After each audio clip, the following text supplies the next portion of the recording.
नमस्कार, वक्त हो गया है उत्तराखंड की खबरों का। मैं हूं आपके साथ मानु तेवतिया। शुरुआत करते हैं बड़ी खबर के साथ। कुंभ कोविड टेस्ट घोटाले के मामले की जांच के लिए हरिद्वार के एसएसपी ने एसआईटी का गठन किया है। सीओ बुग्गावाल राकेश रावत की अध्यक्षता में 8 सदस्यीय एसआईटी का गठन किया गया है। नगर कोतवाल राजेश शाह को जांच अधिकारी नियुक्त किया गया है। एसपी सिटी के सुपरविजन में एसआईटी काम करेगी। आपको बता दें कि कल हरिद्वार सीएमओ की ओर से केस दर्ज कराया गया है। बड़ी खबर, कुंभ टेस्टिंग के लिए जो फर्जी मामले वहां पे सामने आए हैं, फर्जी घोटाला जो हुआ है कोविड टेस्टिंग को लेकर, इसको लेकर स्पेशल इन्वेस्टिगेशन टीम बनाई गई है और मेरे सहयोगी पुलकित जुड़ गए हैं ज्यादा जानकारी के साथ। पुलकित, एसआईटी में कौन कौन है और किस तरह से अब आगे जांच बढ़ेगी? देखिए, ये एक बड़ा मामला जो कुंभ मेले के दौरान हुआ है, कोविड टेस्ट घोटाला। उसमें कल हरिद्वार की नगर कोतवाली में एफआईआर दर्ज कराई गई थी सीएमओ के द्वारा, स्वास्थ्य विभाग के द्वारा, जिसके बाद संबंधित धाराओं में नगर कोतवाली की ओर से मुकदमा भी दर्ज किया गया था। क्योंकि इसमें जो मामला है अपने आप में ही उलझता चला जा रहा है और इसकी परतें जो है वो अभी सामने नहीं आ रही हैं, तो इसमें व्यवस्थित ढंग से जांच हो सके उसके लिए हरिद्वार के एसएसपी सेंथिल अबुदई कृष्णराज एस ने एक एसआईटी यहाँ पर बना दी है। सीओ बुग्गावाला जो है राकेश रावत, उनके नेतृत्व में ये एसआईटी काम करेगी। कुल 8 सदस्यों की ये एसआईटी है और हरिद्वार के जो निरीक्षक हैं, जो इंस्पेक्टर हैं राजेश शाह, वो इसमें जांच अधिकारी नियुक्त किए गए हैं। सीआईओ की टीम भी इसमें ली गई है। उसके अलावा 3 इसमें दरोगा हैं। तो कुल मिलाकर 8 सदस्य इस एसआईटी में हैं जो कि इसमें जांच करेंगे। और एसपी सिटी जो है हरिद्वार की कमलेश उपाध्याय, उनके सुपरविजन में, उनकी देखरेख में ये एसआईटी काम करेगी। एसपी के सुपरविजन में पूरी जांच चलेगी। एसआईटी का गठन हो गया है और इस जांच में अब किस पर आंच आती है ये भी देखने वाली बात होगी।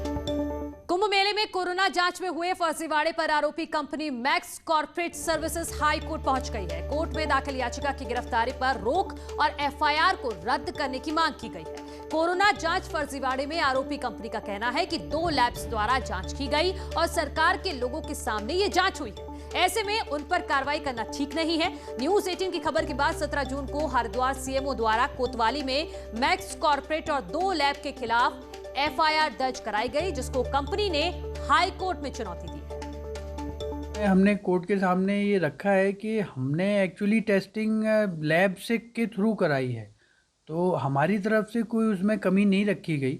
जो भी गवर्नमेंट के रिक्वायर्ड नॉर्म्स थे वो हमने पूरे करके गवर्नमेंट को ही सबमिट किए।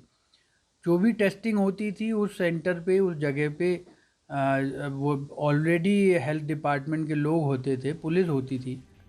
कोविड टेस्ट घोटाले की जांच में सही और गलत टेस्टिंग का पता लगाना कुंभ मेला प्रशासन के लिए टेढ़ी खीर बना हुआ है। मेला स्वास्थ्य विभाग में 11 टेस्टिंग लैब ने कुल 2.5 लाख कोविड टेस्ट किए थे। 2 लैब्स के काम में गड़बड़ी पाए जाने के बाद सभी लैब्स द्वारा किए गए कोविड टेस्ट को वेरीफाई किया जा रहा है। इसके लिए मेला स्वास्थ्य विभाग की ओर से 4 कर्मचारियों को काम पर लगाए जाने के बाद कही जा रही है। लेकिन न्यूज 18 की टीम ने मौके पर पहुंचकर जायजा लिया तो जांच कमेटी के एक ही सदस्य लोगों को फोन करते नजर आए। इस दौरान लोगों से बात करने में अलग अलग बातें सामने आ रही हैं। कुछ लोगों का कहना है कि हरिद्वार कुंभ मेले में वो नहीं आए थे, तो कुछ लोग कह रहे हैं कि वो जीवन में कभी हरिद्वार ही नहीं गए। लिस्ट में दिए गए ज्यादातर नंबर्स भी गलत सामने आ रहे हैं। इस वक्त हम स्वास्थ्य में अधिकारी के ऑफिस में मौजूद है और आप देख सकते हैं कि किस तरह से यहाँ पर जो जांच है वो चल रही है। 2.5 लाख ऐसी सैंपल टेस्टिंग बताई जा रही है जिनको कुल 11 एजेंसीज़ ने ये टेस्ट किए थे और उन सभी नंबरों पर बात करके पुष्टि करने की कोशिश की जा रही है। और बात करने के दौरान एक अलग अलग तरह की जो बातें हैं वो सामने आ रही हैं। कई लोग इस तरह के आ रहे हैं जो कि हरिद्वार कभी आए ही नहीं, कुंभ मेले के दौरान वो कभी हरिद्वार नहीं आए। कई नंबर इस तरह के हैं जो इनवैलिड हैं, जो नंबर लग नहीं रहे हैं। तो हरिद्वार में कोविड रिपोर्ट का फर्जीवाड़ा कितना बड़ा है और किस किस लेवल पर इसमें लापरवाही हुई है, इसकी जांच चल रही है। लेकिन कुंभ जैसे बड़े आयोजन में इतने बड़े फर्जीवाड़े पर अब तक अफसरों की कोई जिम्मेदारी तय नहीं हुई। हरिद्वार महाकुंभ में कोरोना रिपोर्ट की टेस्टिंग में जमकर फर्जीवाड़ा किया गया, लेकिन इस फर्जीवाड़े में अभी तक किसी भी अधिकारी की जिम्मेदारी तय नहीं हुई है। कांग्रेस का आरोप है कि पहली गाज मेला अधिकारी दीपक रावत पर गिरनी चाहिए, क्योंकि उन पर ही मेले की जिम्मेदारी थी। और बीजेपी ने भी कांग्रेस के सुर में सुर मिला दिए हैं। मेरे ख्याल से मैं समझता हूं कि सबका दायित्व था, सरकार में बैठे हुए लोगों का दायित्व भी था, अधिकारियों का भी दायित्व था कि वो समय समय पर उस एजेंसी का निरीक्षण करते, तो पता चलता कि एजेंसी की कैपेसिटी क्या है और उसने कितने टेस्ट किए हैं। किसी ने लुक आफ्टर किया नहीं। क्यों नहीं, अगर कुछ गड़बड़ होगी तो मेलाधिकारी तो इसमें सीधे तौर पर कहीं ना कहीं उस जिम्मेदारी होती है मेले की। मेला संपूर्ण कराना तो ये मेलाधिकारी की जिम्मेदारी है। अब क्या होता है, कैसे होता है, निकल के आएगा तो उस आधार पर फिर आगे बढ़ेगी। कुंभ मेले को लेकर मुख्य सचिव से लेकर मेला अधिकारी ने मीटिंग की और बार बार सरकार को यही बताया कि सब ठीक चल रहा है।